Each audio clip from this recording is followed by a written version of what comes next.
Hi, today we're... Ow! Oh, did you see that?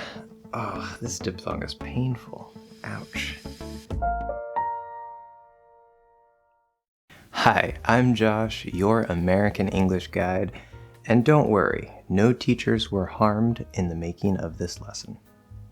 In today's lesson, we're going to be talking about the ow sound. Now there's good news and there's bad news. The good news is that the starting position for this diphthong, as we can see on the chart, is the ah sound that we learned in the previous diphthong for I. Also good news is that the end position is the high schwa. Now, of course, that is a difficult sound, and so just like with the you want to make sure that you can do a pretty good high schwa, the sound. Otherwise, this diphthong might not sound all that great.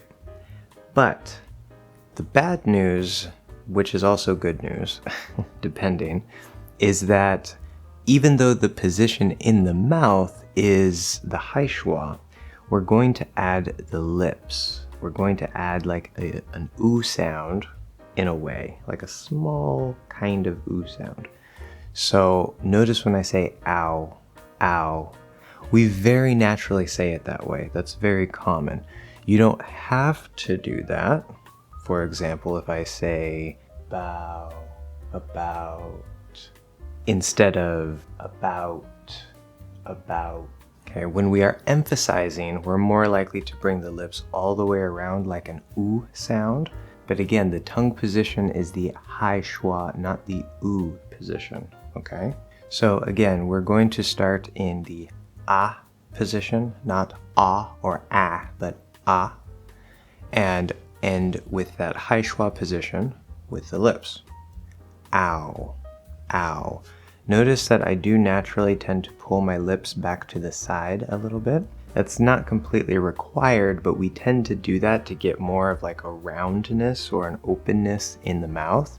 You don't want to overdo that. You don't want to do too much, because that would be more like ow, ow. That's too much. But there is a little bit of extra openness, and pulling the lips back to the side can help make the sound clearer. Let's look at some example words and spelling patterns. Now the good news is that the spelling patterns are pretty easy. Again, there are always exceptions, but there are basically just two common spelling patterns, which is OW and OU. Now remember, sometimes OW could be a spelling for the O sound. Like if you say I know, that's an O, not an ow. So always remember, ears first, sound first, not spelling. But let's look at some example words that use the OW spelling pattern.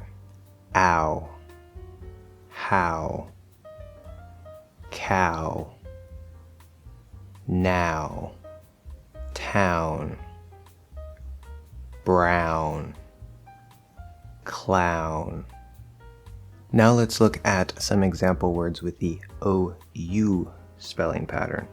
And remember, there are exceptions for what this spelling pattern can represent. So when we say the word you, it's Y-O-U, it's just the oo sound. Let's take a look at some words here. Ouch, sound, ground, house, mouse, loud, about, around. And now for this lesson's tongue twister. Ready? Repeat after me. How now,